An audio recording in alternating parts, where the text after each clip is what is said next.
একজন ব্যক্তি বলেছে তার ৮৬ বছরের জীবনে গুনাহ করে নাই, এই কারণে আল্লাহর কাছে ক্ষমা চান না। এই কথা বলার কারণ কি তার ঈমান আছে? আমার মুশকিল হয় কি, আপনারা যখন মোনাজাত করেন আমি কিন্তু আমিন বলতে পারি না।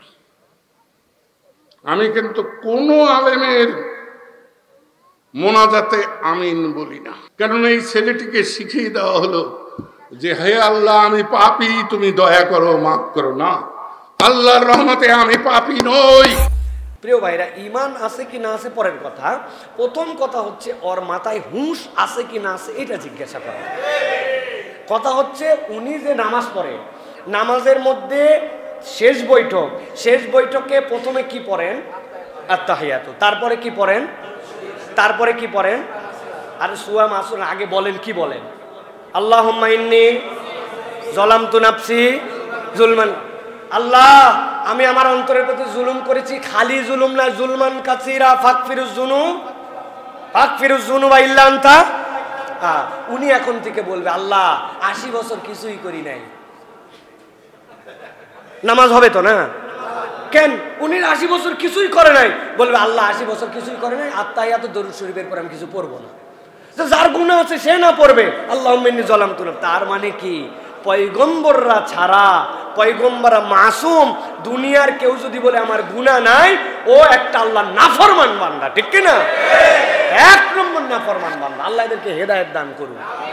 এই আউলা কথাবার্তা বলে বিরাট বড় বুজুর্গি দেখায়। ভাই, বুজুর্গি গুনাহ করি নাই এর মধ্যে নাই। নবীজি বলছেন বুজুর্গি কার মধ্যে আছে? আত্তাইবু, ওই ব্যক্তিটাই সর্বোত্তম যে আল্লাহর কাছে তওবা করে। লিমাল্লা যামবালা, যদি সে তওবা করে, তওবা তার মনে হবে যেন তার গুনাহ নাই। তাও বুঝেন, মনে হবে যেন গুনাহ নাই, গুনাহ ছিল বলেই তো মনে হবে। তার মানে পয়গম্বর ছাড়া দুনিয়াতে সবাই গুনাহ করবে। কেউ যদি বলে এই কথা, তাহলে সে বদ্ধ পাগল অথবা শয়তানের এজেন্ট। শয়তানের কি? আল্লাহ আমাদেরকে বোঝার তৌফিক দান করুন। আল্লাহ এদের থেকে আমাদেরকে বাঁচার তৌফিক দান করুন। আর তাদের জন্য দোয়া করি আল্লাহ এদেরকে হেদায়েত দান করুন। কত ধরনের কথা আমাদের সমাজে জানেন। একজন বলছে ভাত খান না, হ্যাঁ ভাত খাওয়া নেশা না?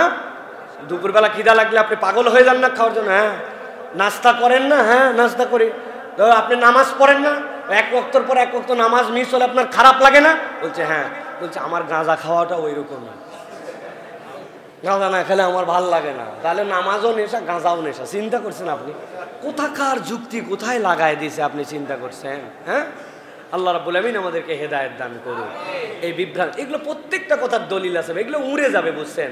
কিন্তু এই পাগল ছাগল কিছু সাধারণ মানুষকে এগুলোর দ্বারা বিভ্রান্ত করে।